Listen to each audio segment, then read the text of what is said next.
Aujourd'hui, on va faire une critique culturelle et parler un peu de la représentation des pauvres à l'écran.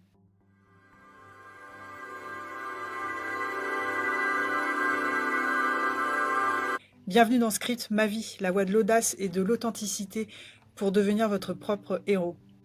Dans les films, les pauvres sont soit des anges, soit des démons, soit des sagesses naïves, soit des dealers violents.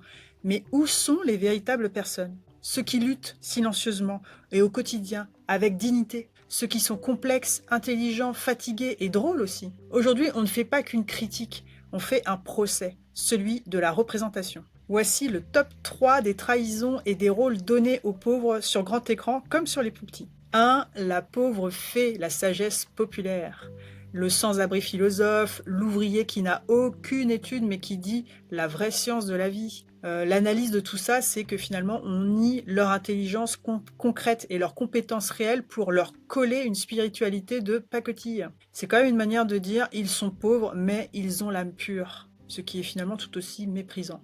2. Le pauvre criminel, la fatalité sociale. Le dealer, le braqueur, le passé à la DAS. L'analyse de tout ça, c'est qu'on fait de la pauvreté une explication automatique de la criminalité, niant toute agence personnelle et toute nuance. C'est confortable pour la classe moyenne et bourgeoise, ça crée un autre monstrueux dont on n'a pas à se sentir responsable. Les pauvres sont méchants parce qu'ils sont pauvres et qu'ils cherchent à tout prix à nuire aux classes supérieures, moyennes et riches. Merci pour la leçon niveau rez-de-chaussée, voire caniveau. 3. Le pauvre invisible, le décor. La femme de ménage qui passe et qui nettoie le bureau sans rien dire. L'ouvrier qui passe dans le champ, le SDF qu'on voit au coin de la rue ou du métro et qui fait quand même un petit peu peur. L'analyse, c'est que la pauvreté, elle est un simple décor de la vie des riches, des vrais héros. Elle n'a pas d'histoire, pas de nom, pas d'intériorité. Elle est littéralement effacée. Pour illustrer cette triste réalité, prenons la Palme d'Or 2019. D'ailleurs, je l'ai vue lors du Festival de Cannes en 2019 et je savais dès la première vision que ce film allait remporter un grand prix, voire même la Palme d'Or.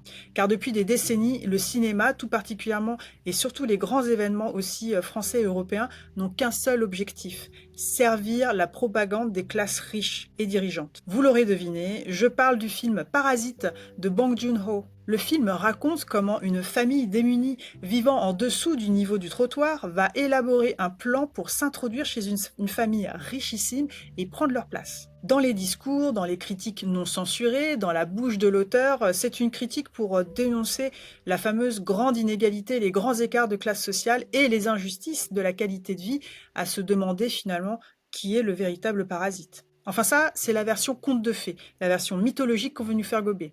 Mais encore une fois, le cinéma présente les pauvres d'une façon qui plaît et qui convient aux riches, au pouvoir, à savoir des animaux assoiffés de richesse, devenant des tricheurs géniaux pour atteindre leur but, prendre la place des riches. C'est une critique qui bénéficie de l'adoration officielle car elle ne révèle jamais quel est le véritable problème. Cette satire est adulée car elle ne montre pas comment les riches construisent activement un système pour maintenir, encourager le plus grand nombre de la population dans la pauvreté. C'est une critique qui flatte l'intelligence du public bourgeois sans jamais le menacer vraiment. Le pauvre, au cinéma, doit systématiquement servir la pensée profonde du riche dominant qui paye la fabrication du film et autorise sa diffusion au grand public. Sinon, le film ne se fera jamais financer et il sera encore moins diffusé.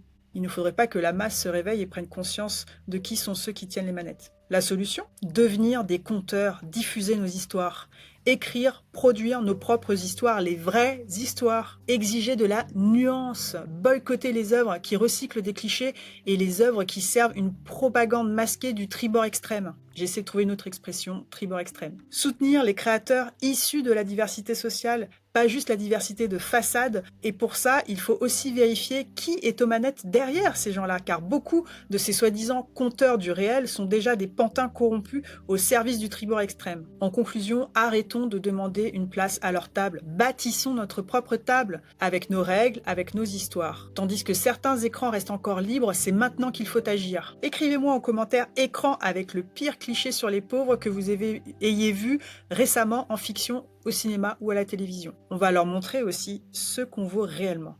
À très vite dans Script Ma vie.